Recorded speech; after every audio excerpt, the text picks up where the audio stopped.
Hello, and welcome to the Those Dweebs podcast, where we have a little bit of everything for everyone. Let's roll the d20 of fate and see what we are talking about today.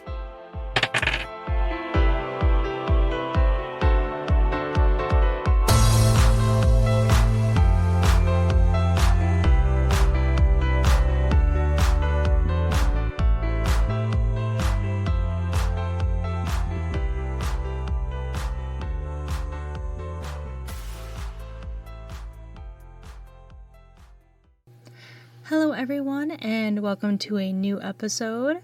I want to go ahead and say thank you for everyone who's been listening so far and supporting this podcast. We actually got to our, the goal of 500 downloads, which, is astounding to me.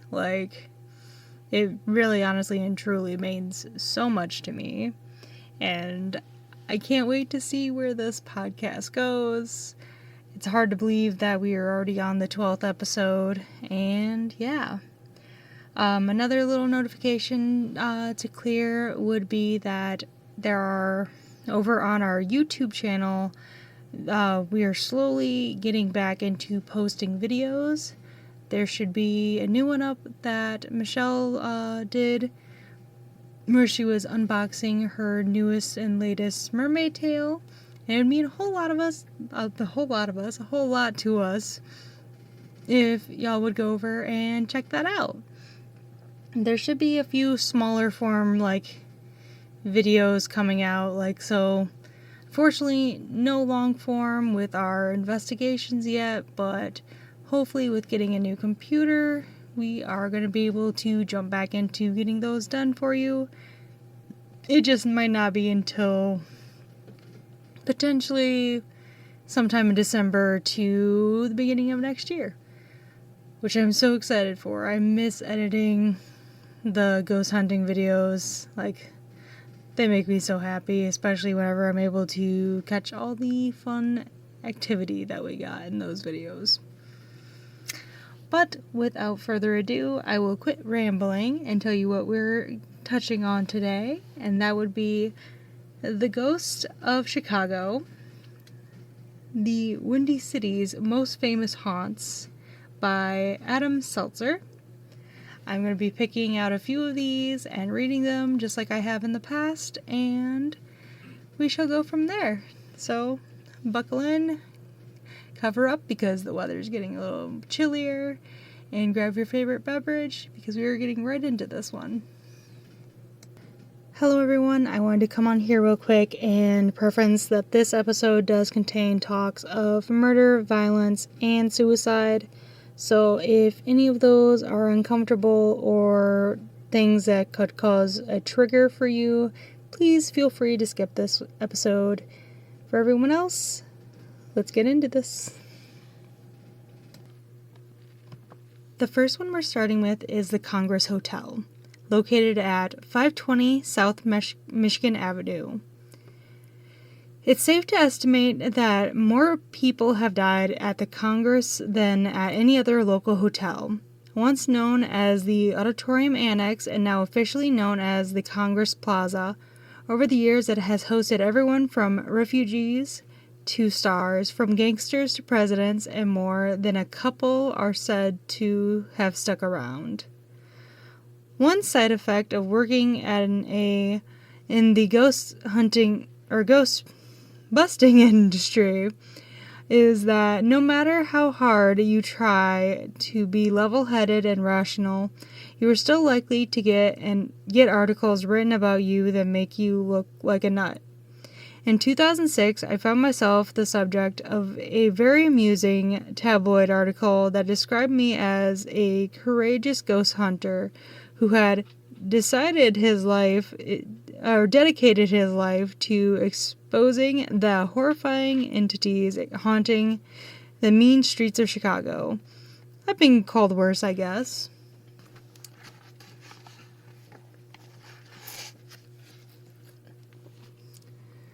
The article went on to describe a night in the Congress Hotel when I was chased down the 12th floor hallway by a malevolent spirit.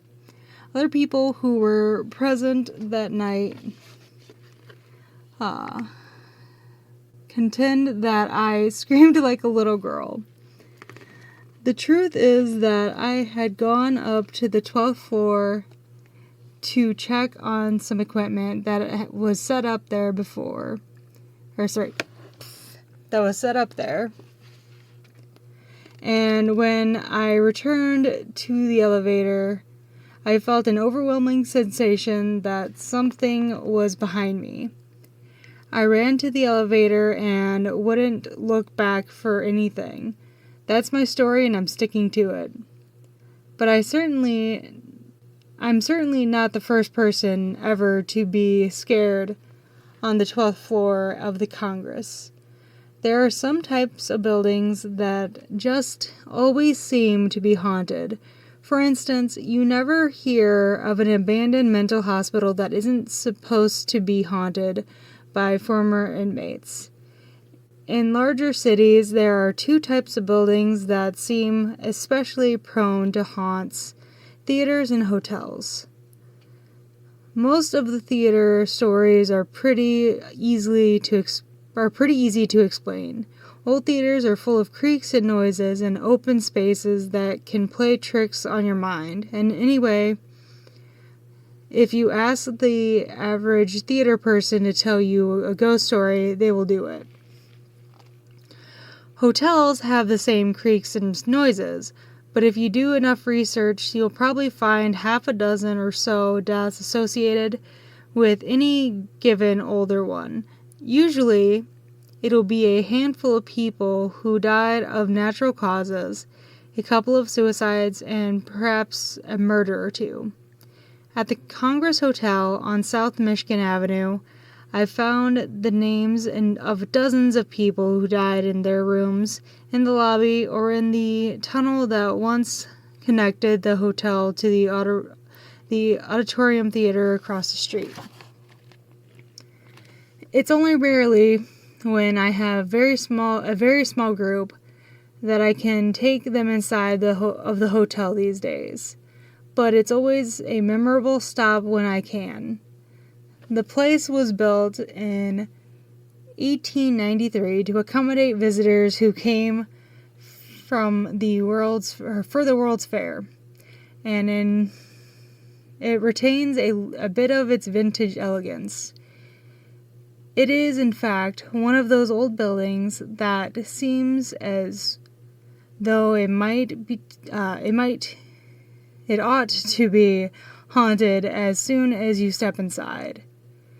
There are lots of nonsense stories about the place circulating around, that Al Capone used to own it, or the serial killer H.H. Holmes used to stalk victims there, or that Stephen King based his story 1408 on a sealed-off room. I get asked about them a lot, but the Capone and Holmes thing are flatly untrue. And I don't know about anything about any sealed-off room that Stephen King thing seems to have grown out of an older myth that room 666 was sealed off. In reality, there were offices where room 666 would have been. There are plenty of stories I can verify, though, and naturally I prefer to focus on those. A dark and splendid history. By the 1930s, the Congress Hotel was world famous. Presidents stayed there frequently, as did movie stars, opera singers, and gangsters. You can still download radio broadcasts of Benny Goodman playing in the ballrooms. But while all old hotels have played host to a handful of deaths, the Congress seems to have played host to many more than its share. Most of them were old people dying of natural causes, though some of those deaths were fairly notable. For instance, G.H. Palin, the sloganer who coined the phrase "safety first," died there.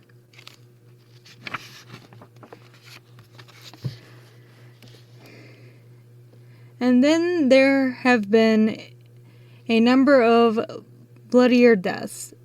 In 1908, there was an attempted murder-suicide involving a love triangle just outside of the front door. A husband and wife, shot by the wife's jealous lover, reconciled as they lay bleeding on the sidewalk. The wife's name was Ruby. Oh my goodness, okay. Pishak. Pishak? Yeah, Pishak. Newspapers couldn't resist commenting on the ruby red blood of Ruby Pishak. Woo! Doing good, guys. And headlines. She survived and wound up divorcing her husband after all. Damn, after all that, she still divorced him. Also in 1908, a ballroom in the Congress was frequented by a man named Roy Gormley, who spent money like a sailor on shore leave, indeed. He seemed to be trying to run himself broke, and as it's turned out, he was. One night, Roy offered the orchestra leader $500 if they would play the Death March by Saul, a tune perhaps best known for being played when soldiers are buried at sea. The orchestra leader said they didn't know it, so Roy hummed it. They must have managed an acceptable rendition because Roy gave them the money and bought a round of drinks for the orchestra, plus another round to be delivered the next week. Then, having finally spent his last dollar, Roy retired to his room where he committed suicide. In the 1920s, at least one man died there of drinking poison moonshine. Even a danger in words are hard, guys. The Prohibition era, when several gangsters lived in a well-appointed suite. I'm going to read that line again. When several gangsters lived in well-appointed suites at the hotel. Theodore Roosevelt, who is sometimes said to haunt the place, didn't die in the building, but from a certain point of view, his career did. It was in the Florentine Room that he announced in 1912 that he was leaving the Republican Party to run as the candidate of the Progressive Party, better known as the Bull Moose Party. In one of the most remarkable campaigns in American history, he had managed to beat William Howard Taft, the incumbent Republican president, in the primaries. But when in that era of less democratic political conventions, Roosevelt didn't win the party's nomination, he decided to form a new party. In the November election, however, he lost in a four-way race to Woodrow Wilson, and Roosevelt never held elective office again. The north wing of the hotel is from 1893, and the south wing was constructed in 1902 and 1907, around the time the name was changed to the Congress from the Auditorium Annex. Part of the new construction included the massive ballroom known as the Gold Room, which was the first ballroom in the city to be air-conditioned. That and the Florentine Room are the oldest ballrooms left today. Many others, like the Elizabethan Room and the Pompeian Room, have vanished so thoroughly that no one at the hotel even seems to know where they were anymore. Indeed, the hotel itself is sort of a ghost story today. A surviving relic of an era when all of the classy people went to hotels to hang out, and the performers in the ballroom were the biggest talents in America. but plenty of regular kinds of ghosts get reported there as well. Ghosts are known to appear right at the entrance. There's one that's variously known as Twinties Man or the Gangster Man. He sometimes appears right in the front hallway in an overcoat and a fedora, and appears to be a guy from the 1920s. He's also been seen on the second floor. He doesn't say much, but seems to appear and disappear. One woman on my tour recently described walking into the hotel and noticing the man standing there as she tried to find her elevator. Then turned her head and he was gone. When she mentioned that to a doorman, he asked her, was it that guy from the 1920s? We see him now and again. One thing frequently seen in online reviews of the hotel is that the TVs turn themselves on and off at random. This drives the engineering staff nuts. They've tried to replace wiring and to replace the TVs, but nothing works. Some guards blame the phenomenon on the ghost of the judge, one of the last elderly people to move into the hotel permanently. In his declining years, he acquired a remote control that worked on the TVs in the hotel rooms and would amuse himself by sitting outside the rooms, turning guest TVs on and off, or off and on, from the hallway. Some say that the TVs turning themselves on and off now is just the ghost of the judge up to his old tricks again, like a regular little rascal. That's so funny. I mean, just to have first off, an elderly old man just getting this remote in order to just completely fuck with people and turn on and off TVs from outside a room would be so infuriating and so funny at the same time. But the fact that he continued it in death, oh my goodness, that tickled me. Okay. The shadow guy and the little boy. At times when I was able to get groups in regularly, I got to know the security staff pretty well, and they kept me abreast of paranormal developments.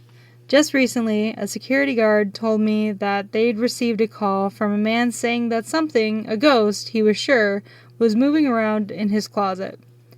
"Will you look inside the closet and see if there's anything there now, sir?" the security asked. "Hell no," the guy replied.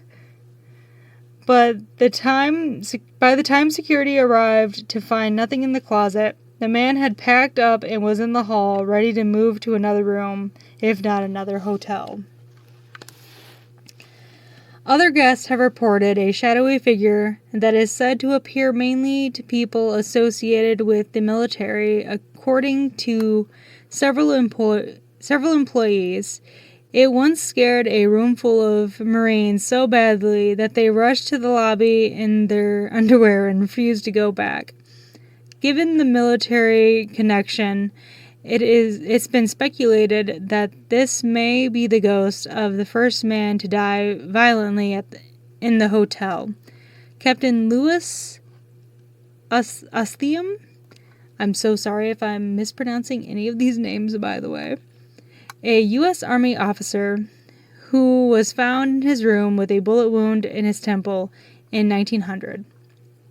Ostium had recently returned from the Spanish-American War and was suffering from night terrors, really violent nightmares from which he would wake up screaming, probably a result of post-traumatic stress disorder.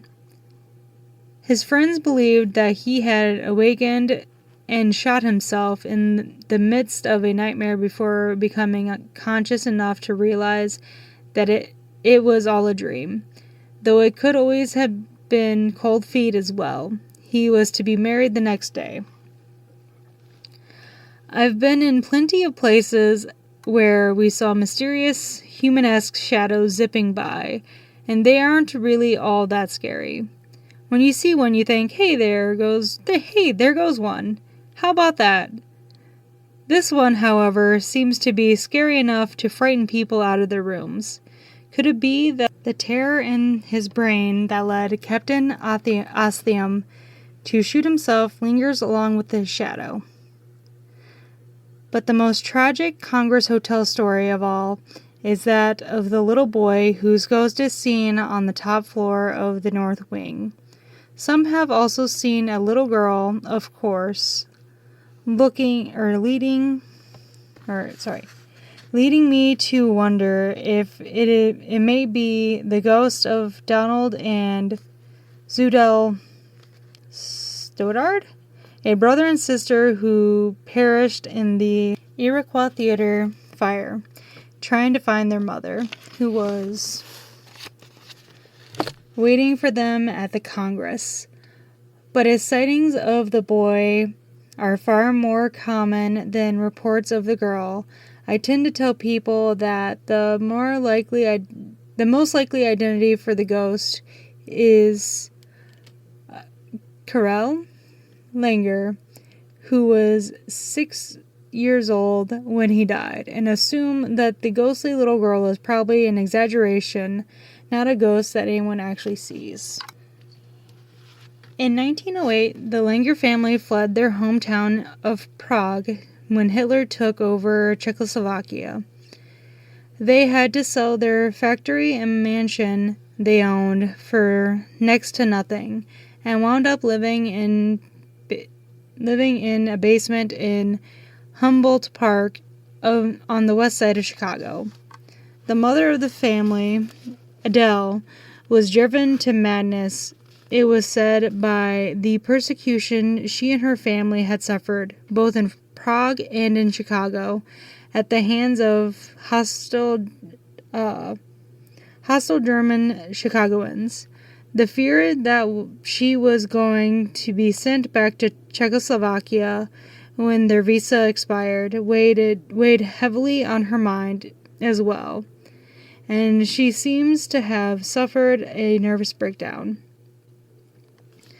In a fit of what was determined to be temporary insanity, she checked into the Congress Hotel with her sons, Karel, who was 6, and Jan, who was 4, in early August 1939, and asked for a room on the top floor, the 12th.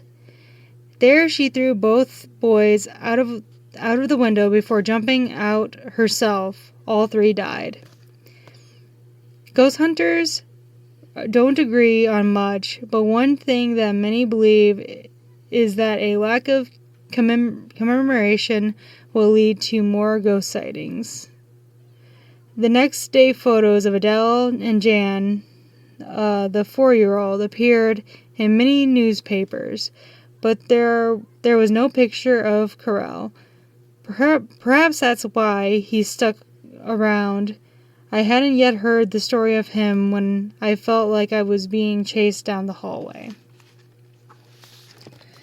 In any case, every security guard I've spoken to agrees that the 12th floor is pretty creepy at night.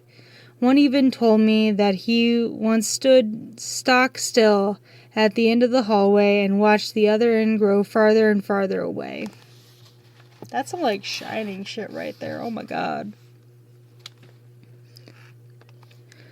The Gold Room. The ballroom known as the Gold Room is sometimes said to be haunted by the ghost of a man with a peg leg. I'm not making that up. Someone might have, but it sure wasn't me.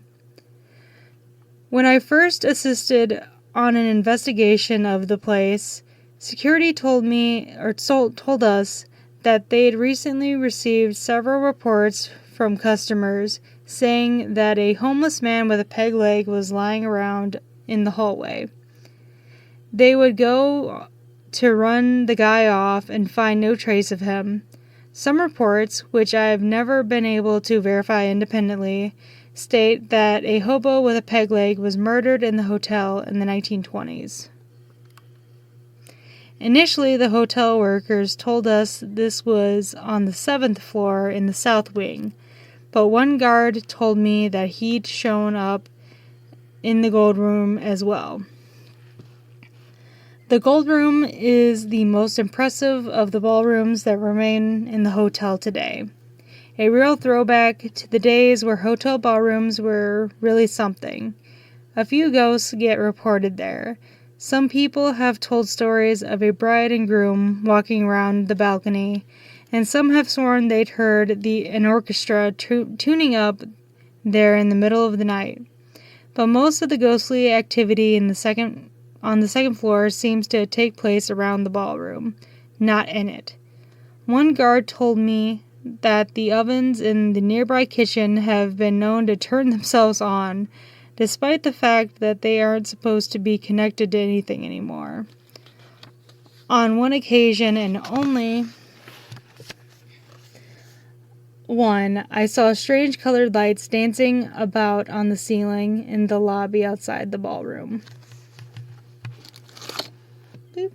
There we go. The Florentine Room. But as spooky as the Gold Room can seem in the dark, ground zero for ghostly activity in the Congress Hotel is without question the Florentine Ballroom. Some longtime security guards have refused even to go near the place. Step into the Florentine Room and you'll probably immediately notice that the atmosphere there is markedly different from the atmosphere in the Gold Room. Or on some nights, it's absolutely terrifying just to walk into the room. Even on nights when it doesn't make the hair stand up on end on the back of one's neck, the old wooden floors creak as you walk across it, and the series of Florentine-style paintings on the arched ceiling seem to be telling some sort of story that you can't quite comprehend. It was here that Theodore Roosevelt made his grand announcement that he was leaving the GOP, which was no longer radical enough for him, and had been careless enough to renominate Taft instead of him to lead the Bull Moose Party in 1912. He never held elective office again, and is sometimes said to haunt the place. A photo of a mysterious silhouette was taken in 2008. It seemed to show a stout man standing upright in a Roosevelt-like posture. And then, on the next page, the author had taken a picture. Unfortunately, I can't show that, but it's really cool, actually. But he goes on to say, "I'm standing to the left of it in the shot. I like to imagine that it's a picture of me with Colonel Roosevelt." One night after seeing a TV show about era cues, the practice of playing music from a ghost era to see if the music could persuade the ghost to show up, one tour customer asked me what sort of music they played at the Teddy Roosevelt rallies held in the ballroom. I agreed that trying an era cue might be fun, so before turning the lights on, I wandered to the piano and picked out a rough version of Battle Hymn of the Republic, the 1912 Bull Moose campaign theme song, using single soprano notes that echoed through the darkened hallways. Nothing unusual happened, but it sounded so deliciously spooky that I decided to do it every chance I got. And so every time I was in the room after that, I would play a few bars of the song, usually leaving off in the middle of a line. Most of the time, nothing happened, but on 2 occasions, as I walked away, there was a distinct sound of another piano note in the air. One time, there was a stray baritone note that rang out while I was plucking at the keys on the other end of the scale. Stories of phantom music in the room are fairly common. Many guards say they've heard music coming from the room. One specifically said or mentioned calliope music, which he theorized was from the room's stint in the roller skating rink. Others talk about hearing a guy humming in there, which makes me think of Roy Gormley, the guy who hummed the Death March for the orchestra before ending his life. The Phantom Gunshot. The most famous story of the ballroom, however, has become the story of the Phantom Gunshot. Now, it's no secret that the hotel was once a favorite of gangsters. Al Capone never owned the place, but he certainly spent some time there. His gang even held a guy hostage there for a while. In the days before the gangs really started fighting in the mid-1920s, members of nearly every gang in town were living there, more or less in peace. Tony Ginna of the terrible Ginna brothers had $100 per night suite, quite a sum in the 1920s money. Vinny, the schemer, Drucci, sorry about that, whose gang would soon wipe out the Ginna brothers, lived there around the same time. According to legend, there was once a mob murder in the service hallway that runs alongside the Florentine ballroom. Whether this is true or not is totally unknown. When gangsters kill each other in service hallways, they don't exactly fill out paperwork that you can dig up at the library later. But one night, we thought we heard the ghostly sounds of gunshots coming from the hallway. Here's what I wrote on the Chicago Unbelievable blog at the time. Shortly after we wandered into the darkened ballroom, I felt as spooked as I've ever been in that room. Enough so that I quietly broke out a keychain to try Hector's pendulum trick, at which I normally scoff. Suddenly, there was a huge blam coming from one of the service hallways off to the side. I honestly thought someone had fired a gun at us. There were no footsteps following it, no screams, no sound of a body hitting the ground. And when we opened the door to the hallway, no one was there. We spent the next several minutes scouring the area, trying to see if there was any way to explain the gunshot sound.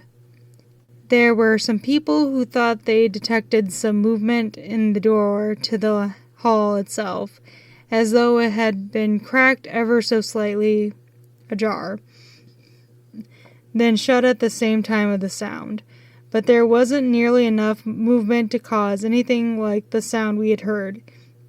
Even when we slammed the door, it sounded more like a door slamming than a gunshot. The slight movement could have just been impact from the force of the noise, which again was really loud. When we ventured out, I went down to the office and spoke to security, saying, "Okay guys, nice one. How did you do it?" They insisted that they hadn't faked us out and showed me logs indicating that no guard had been on the floor at the time. Over the next year or so, we heard the gunshot again a handful of times, and caught a security guard in the act of faking it at least once by setting off a firecracker and hiding it in a locked closet. However, the firecracker was a different sound than the gunshot. These days, now that some time has passed, I'd say that odds are pretty good that they set it up every time. But I had to give them credit for this one.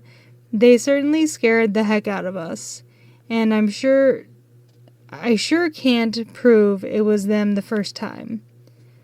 Nor can I explain how they could have made all of the loud sounds we heard in there. Some of them actually came from the ceiling and seemed loud enough that they would have broken right through it if they were just stomping on the roof. If you go, union members on the hotel staff were on strike for 10 long years, so I never recommended actually staying there. Though I had no moral qualms about just popping in to look at the hotel stuff and use the bathroom. But the strike ended in May 2013, so there's no reason not to book a room on the 12th floor. If you go after 5:30 in the off-season, after management has gone home, several of the security guards are usually happy to tell ghost stories if there's nothing else going on for them to deal with. Whether they can show you the ballrooms depends on A, whether there's a function going on in them, or B, whether the staff likes you. So be polite. For best results, be upfront, make it clear that you're interested in the history of the buildings, not just the paranormal stuff, and be friendly. Do not just go sneaking around or hiding out in the ballrooms, or you'll be asked to leave. Reputable ghost hunters don't go sneaking around in places when they could get proper permission, even though I must admit that it can take some of the fun out of the things. So that one actually was a lot longer than I expected it to be, and kind of had multiple parts in it. So we're going to leave it at that one for the night.